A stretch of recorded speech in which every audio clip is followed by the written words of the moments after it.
ruas, né?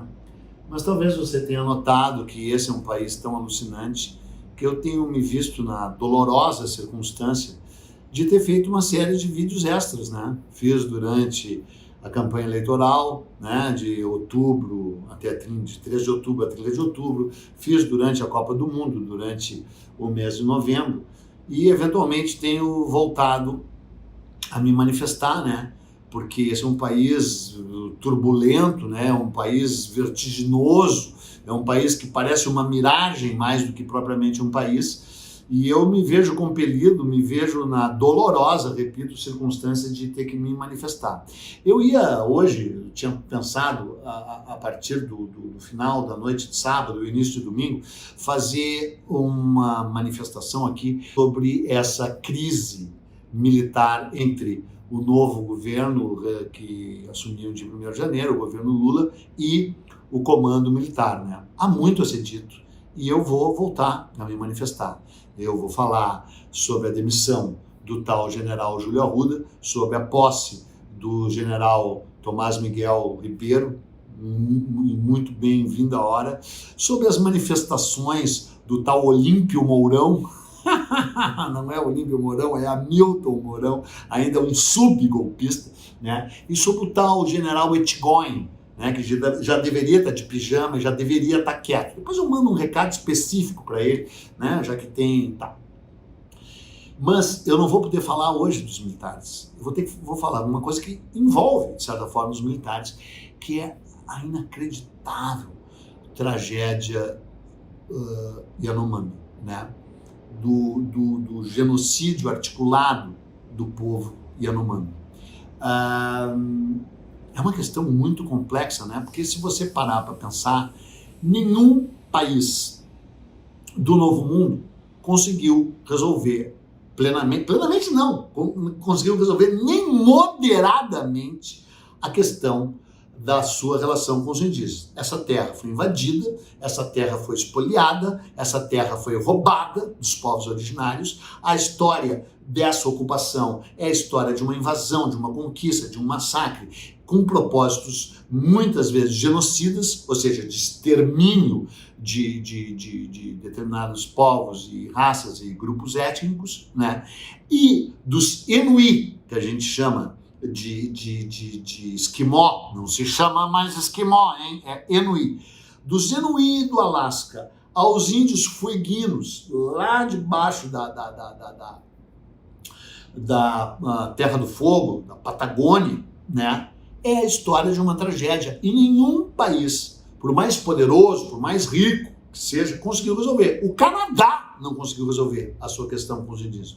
O Canadá conseguiu um pouco melhor, porque o Canadá é rico, porque o Canadá é gigantesco e porque o Canadá tem uma população pequena. Então, depois de massacrar os seus índios, depois de repetir ali o que se deu em todos os outros lugares, o Canadá hoje está mais moderado. Mas os Estados Unidos, meus amigos e meus irmãos, os Estados Unidos, que depois de perpetrar talvez o mais violento massacre contínuo de seus povos indígenas, retratado, por exemplo, no inacreditável livro Enterre Meu Coração na Curva do Rio, que eu recomendo que, se você tiver condições espirituais, quase físicas e mentais, de mergulhar nesse livro que muda a vida de qualquer um que o tenha lido. É o livro do Dee Brown, foi escrito em 1971, publicado em 1973 no Brasil, traduzido pelo meu amigo Geraldo Galvão Ferraz, que era filho da Pagu, né? aquela grande militante modernista, que foi mulher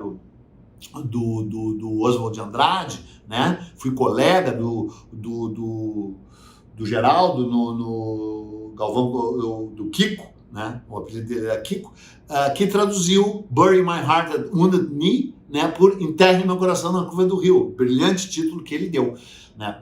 Esse livro narra como foram massacrados esses povos ontem. Porque o massacre mesmo, aquele que a gente está acostumado a ver em filme de cowboy, começou a se dar em grande escala depois da Guerra da Secessão, em 1865. E se você parar, até hoje, os Sioux, que a gente chama de Sioux ou Sioux, mas se diz Sioux, os Lakota Sioux, ainda continuam em situação de miséria, né? não aceitaram a indenização que o governo americano quis lhe dar, e tem bilhões de dólares, não sei se bilhões, mas acho que já chega a $1 bilhão a indenização que o governo americano pagou por ter rompido o tratado. Eles não tocaram o dinheiro, está lá depositado em juízo. Aí você vem baixando, chega na América Central, né, cara, chega no México, os Tarahumara, índios incríveis que foram visitados pelo Antonin Artaud, aquele, né, poeta maldito, dramaturgo maldito francês, os índios do Peyote, né, os Maya Quiché, né, que ainda são oriundos da etnia maia, né? Os astecas foram extintos, né? E aí você vem vindo pela América Central, chega nos incríveis índios Cuna, né? No Panamá, chega na grande massa, incrível massa indígena da Colômbia, né? Peru e Equador são ainda basicamente povos quechua, vai descendo, né? Chega no Chile, onde os araucanos, que foram inconquistáveis, indomáveis, os araucanos foram sendo jogados lá para o sul do Chile, e a questão da Constituição do Chile, que daí não foi aprovada, teve um rolo, você sabe, né? Constituição chilena e tal, os caras quiseram dar autonomia territorial para os araucanos, e por isso a Constituição acabou não sendo referendada num plebiscito, é uma confusão gigante. Então nenhum povo conseguiu resolver a sua ligação com os povos indígenas no Novo Mundo, né? Porque é uma história que começa com roubo, com espoliação, com morte, com estupro, com genocídio e com guerra bacteriológica, porque os brancos chegaram aqui podre, carregado de doenças, e os nativos do que viria a se chamar América, ainda por cima América. Encontrei aqui, ó, o livro As Cartas do Américo Vespúcio, que eu editei, tem mais de 300 notas de pé de página feitas por mim, a introdução é minha, as cartas falcatrua que deram origem ao nome América, que é fruto de uma fraude. Então, cara, já estou em 7 minutos, ainda nem falei dos Yanomami, né?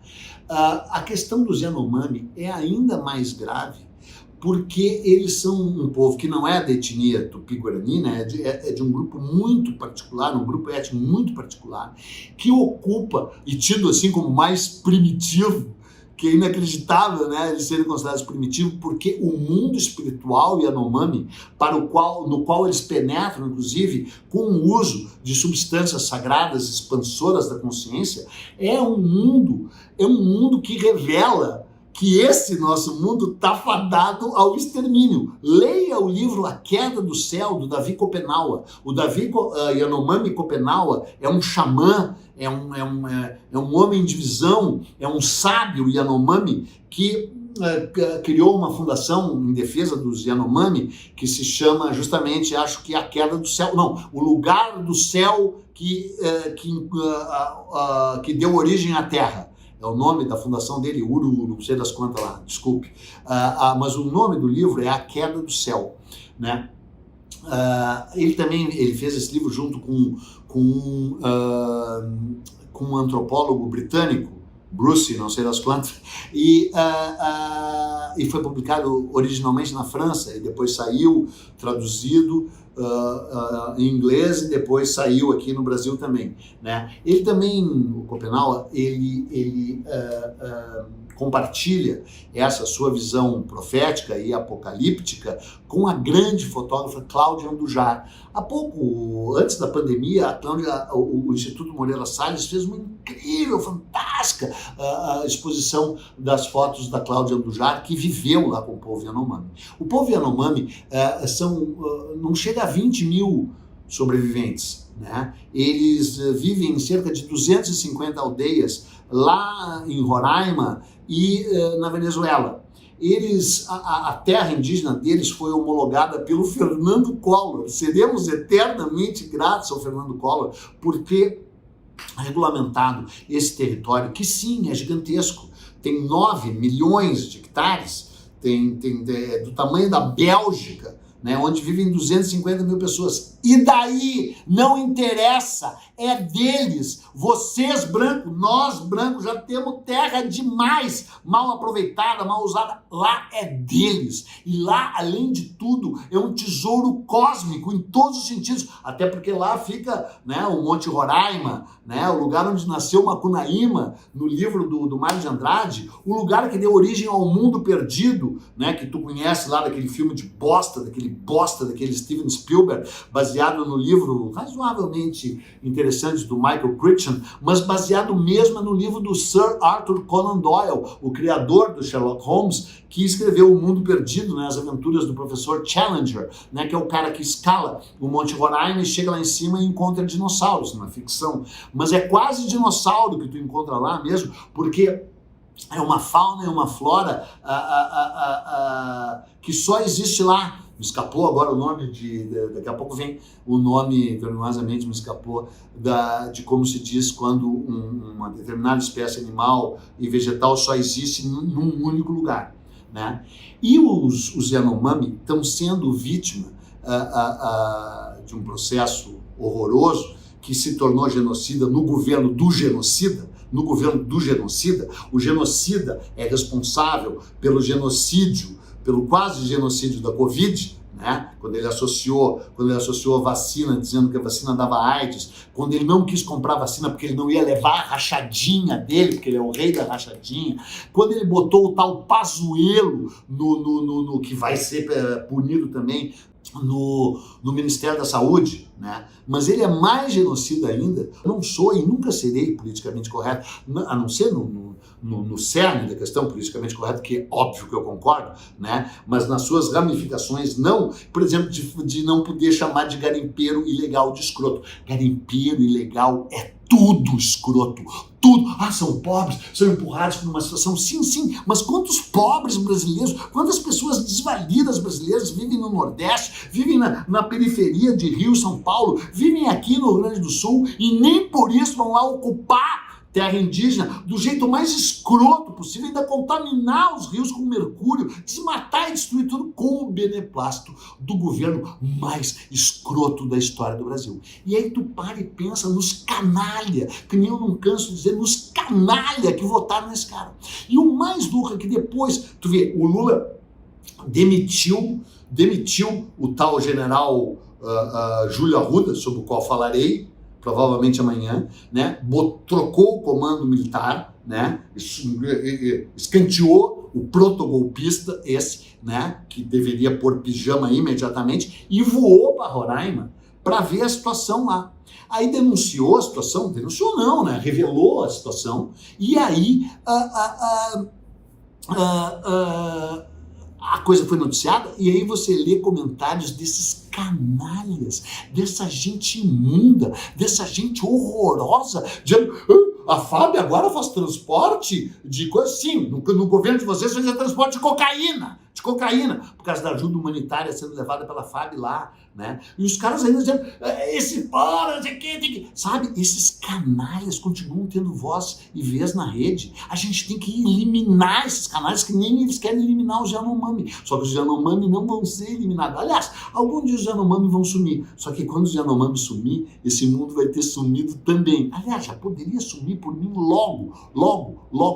Bom, essa questão, evidentemente, é super complexa. É super difícil, porque os caras são 25 mil e ocupam uma área do tamanho da Bélgica, né? E tem lá a tal Raposa Serra do Sol, aliás, ocupada por gaúcho, né? Uns gaúchos horrorosos, os gaúchos do agronegócio, o gaúcho do arroz, lá tinha eu até fui lá, eu voei por cima daquela região, num voo especial na Raposa Serra do Sol, eu voei por cima do Monte Roraima, vou escalar o Monte Roraima. A Bandeirantes, recentemente, semana passada, terminou de fazer a série de um grupo que, guiado por Yanomamis, subiu o Pico da Neblina. Então, cara, esse é um território no qual se pode ganhar muito dinheiro com turismo de aventura, com turismo ecológico, com turismo histórico, cobrar uma fortuna para gringo do mundo inteiro vir, subir o Pico da Ademira, subir o Pico Roraima em cima dessa história do mundo perdido, né? Visitar aquelas savanas, porque lá não, tem floresta e tem savana. É uma coisa mágica, é uma coisa incrível, é um mundo extraordinário, tanto nesse plano quanto no plano dessas plantas de poder que abrem as dimensões de um outro universo para aquele que as ingere num ritual xamânico, né? E agora os Yanomami morrendo de fome, sendo mortos deliberadamente, com um exército que sempre os ajudou, tendo sido impedido de fazê-lo. É uma coisa assim, é um genocida, é um genocídio feito por um genocida. E o genocida vai responder por isso também. O genocida tem que ser levado para a Haia. E essa gente imunda, esses canalhas que têm coragem de vir na internet e ainda desejar a morte de Yanomami e dizer que está errado defendê-los, eles também a gente tem que pegar o nome um por um deles, nome, endereço, né? Porque é muito inacreditável o que está acontecendo. Eu poderia falar muito mais sobre os Yanomami. Eu leio sobre os Yanomami desde o final dos anos 70, né, quando eles começaram a abrir a tal perimetral norte, a BR-210, que foi a causadora disso tudo, junto com o projeto Radar Brasil, que é um projeto que buscava recursos minerais e que descobriu que a terra Yanomami era riquíssima em ouro, esse metal amaldiçoado, esse metal maldito, esse metal horroroso, que ainda vai causar a extinção dessa gente que o consome, né, e de casiterita, né? E aí, a partir da descoberta dessas reservas minerais e da abertura de uma estrada que fazia parte desse esquema desses militares escroto, porque tá cheio de militares escroto, né? Amanhã a gente vai falar sobre eles, sobre os militares decentes, os militares patriotas autênticos, os militares legalistas, como o general Miguel, que assumiu o comando do exército agora, né, um homem límpido, e o general canalha, general golpista, e os generais que abriram aquela transamazônica e depois as suas outras vias vicinais, tipo a Perimetral Norte, que é a causadora do genocídio Yanomami, como uma outra estrada lá, que eu não me lembro o nome, BR-264, eu acho, foi a responsável pelo extermínio dos Nambiquara, né, no Mato Grosso e em Rondônia. Então, cara, é uma tragédia que a gente vive hoje, é uma tragédia que parece lá filme de cowboy americano e é igualzinha.